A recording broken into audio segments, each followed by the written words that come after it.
আপনারা যদি ওয়াইফাই ব্যবহার করেন এই ভিডিওটা তাদের জন্য খুবই গুরুত্বপূর্ণ, খুবই প্রয়োজনীয়।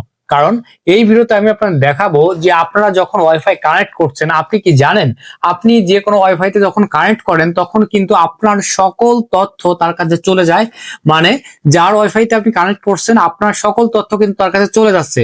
তো কিভাবে এটা আপনি বন্ধ করবেন আপনার মোবাইল থেকে? আর এটা যদি আপনি বন্ধ না করেন তাহলে কিন্তু যে কোনো সময় যে কোনো দিন আপনার প্রয়োজনীয় গোপন তথ্য ভাইরাল হতে পারে বা আপনার ফোনের যাবতীয় তথ্য সে কিন্তু দেখে নিতে পারে। তো কিভাবে সেটি বন্ধ করবেন চলুন দেখে দিচ্ছি। তার আগে বলে রাখি, যারা এখন আমার ফেসবুকের এই পেজটাকে ফলো দিয়ে রাখেননি তারা এখনই ফলো দিয়ে রাখুন, কারণ এমন সব প্রয়োজনীয় এবং গুরুত্বপূর্ণ ভিডিও রোজ আপলোড হবে শুধুমাত্র আপনার জন্য।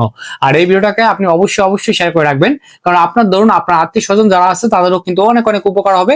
আর আপনিও যে কোনো সময় দেখে কিন্তু কাজটি করতে পারবেন। তো চলুন শুরু করা যাক কিভাবে এটি করবেন। তো এই কাজটি করার জন্য সর্বপ্রথম আপনাকে আপনার ফোনের যে সেটিং অপশনটি আছে সেই সেটিং এ যেতে হবে। আমি সেটিং এ যাচ্ছি আমার ফোন থেকে, যেভাবে আমি দেখাবো সেভাবে আপনারা করবেন, অবশ্যই কাজটি আপনারা করতে পারবেন। দেন এখানে দেখুন লেখা আছে কানেকশন, এই কানেকশনে আপনাকে ক্লিক দিতে হবে। তার আগে বলে রাখি আপনাদের কিন্তু সেম ফোনে সেম সেটিং গুলো একই জায়গায় নাও পেতে পারেন। আপনার ফোনের নামটি অবশ্যই আপনি কমেন্ট করে জানাবেন মডেল সহ, তাহলে কিন্তু আমি সেম সেটিংসটি দিতে পারবো। তো চলুন কিভাবে সেটি কাজটি করবেন দেখিয়ে দিচ্ছি। তো এখানে কানেকশনে ক্লিক করবেন। কানেকশনে ক্লিক দেওয়ার পর এখানে উপরের দিকে দেখুন লেখা আছে ওয়াইফাই, এই ওয়াইফাইতে আপনাকে ক্লিক করতে হবে। ওয়াইফাইতে ক্লিক দেওয়ার পর এমন একটি পেজ আপনাকে শো করবে। তো এখানে দেখুন সাইডে দেওয়া আছে থ্রি ডট, এই থ্রি ডটে আপনাকে ক্লিক করতে হবে। এই থ্রি ডটে ক্লিক করবেন। দেন এখানে দেখুন দেখা আছে ইন্টেলিজেন্ট ওয়াইফাই, এই ইন্টেলিজেন্ট ওয়াইফাইতে আপনাকে ক্লিক করতে হবে। আমি ক্লিক করছি। আপনারাও সেম কাজটি করবেন। আর আপনার সেটিং গুলো খুঁজে না পালে অবশ্যই আমাকে কমেন্ট করে আপনার মোবাইলের নামটি জানাবেন। দেন এমন একটি পেজ আপনাকে শো করবে।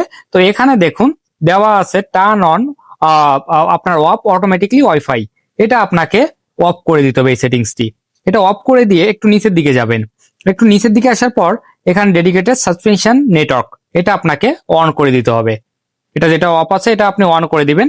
ব্যাস আপনার কাজ কিন্তু শেষ। এখন কিন্তু আপনার ফোন সম্পূর্ণ সুরক্ষিত থাকবে। আপনি যে কোনো ওয়াইফাই আপনি ব্যবহার করেন না কেন আপনার ফোন কিন্তু সুরক্ষিত থাকবে। অবশ্যই প্রয়োজনীয় ভিডিওটি আপনি শেয়ার করে রেখেন, যে কোনো সময় যে কোনো দিন কিন্তু আপনার কাজে লাগবে। ধন্যবাদ।